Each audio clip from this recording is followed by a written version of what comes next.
Direct from the Six, world-renowned, Canada's largest city, with Canada's biggest thinkers, visionaries, and hustlers.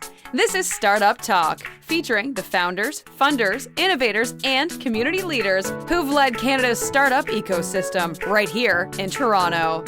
You'll hear the challenges, the failures, the successes. Toronto's Startup Podcast gives you the full story direct from the entrepreneurs and influencers who've made a difference. Now, the host of Startup Talk, the founder of TorontoStarts, the Startup Coach.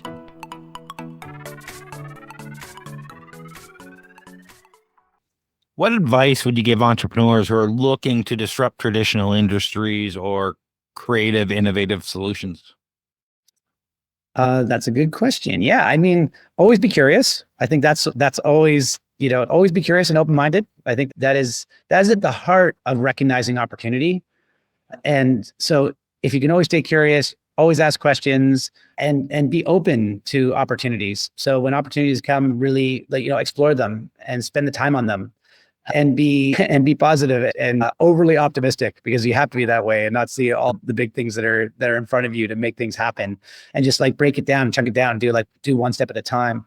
But one of the things I do say for young entrepreneurs that approach me and talk about my journey as being an entrepreneur, I say, and I wish I had done saying, say what I say, but not what I did, but what I do now is spend time to really get to know yourself and understand where you create the most value, your personality type. I like the Myers-Briggs. I just think it is absolutely, for me and for a number of people that I've introduced to it, it has been such an amazing tool for people to better understand themselves. Because I did the test, I've done it many times. I always get the same thing, ENFP. And there's so much literature on that personality type to say, you are like this, and this is what you're good at, and this is what you're not good at. This is where, this is where you find challenges. This is where you thrive, and these sort of areas. And if you spend some time to really understand what is your superpower, what makes you special, based on what's easy and what comes easy to you. Don't try, everything's going to be hard. You don't have to start with it being hard. It's going to get hard later anyway, right? But start with doing something that comes easy to you, that is very much in line with your personality. And I'll give you an example. When I got out of university in 1996, there was no jobs. We were in the middle of a recession, and I got offered a sales job with Chubb Security. And I thought, I didn't go to university and rack up $50,000 of the student debt so that I could go and sell security systems. So I decided I was going to go back to school and become an accountant. If I had just done that, and I lived through a year of pain, severe pain. It was the worst job I've ever had in my entire life.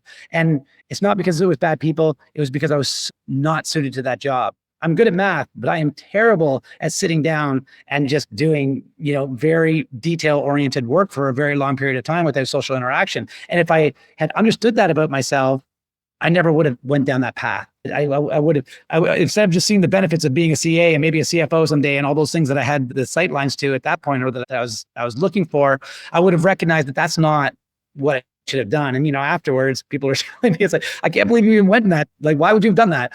And so I just didn't know myself well enough.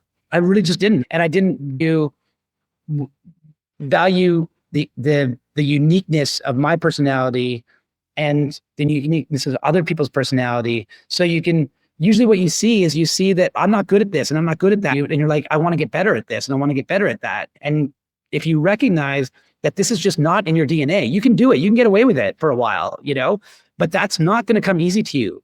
And if you are going to try and compete with someone else that comes easy to you, they're going to eat your lunch all day long, right? So figure out what you're good at and then bring that, so look for those opportunities, but bring your superpower.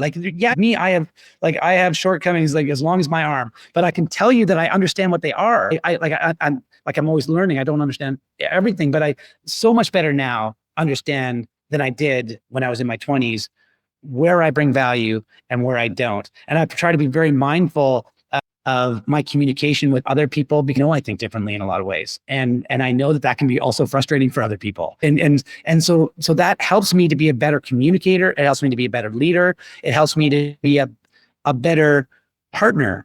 And it just helps me to perform better and offer more of myself to my team, because I'm in the place in the organization where I create the most amount of value. So if you know that up front, and then you see the opportunity and you say, I'm going to do this thing, you should look at what that superpower is. And if you're not good at it, hire it.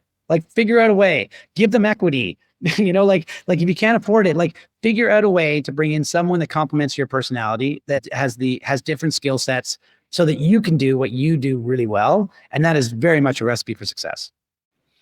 This has been a great conversation.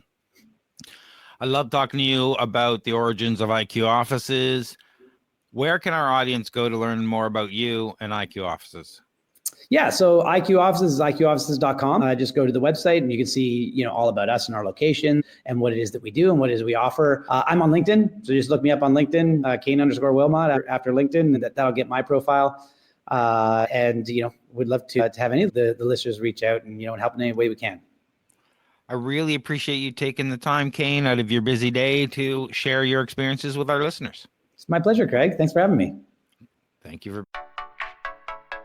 This has been Startup Talk, Toronto's startup podcast. For more exclusive content, the episode vault, and to be part of TorontoStarts community, visit TorontoStarts.com.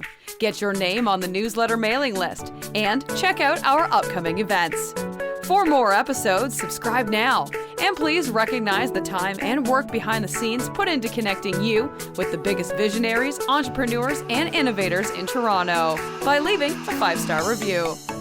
Join us for more next episode from Toronto's most active entrepreneur and startup community on Startup Talk.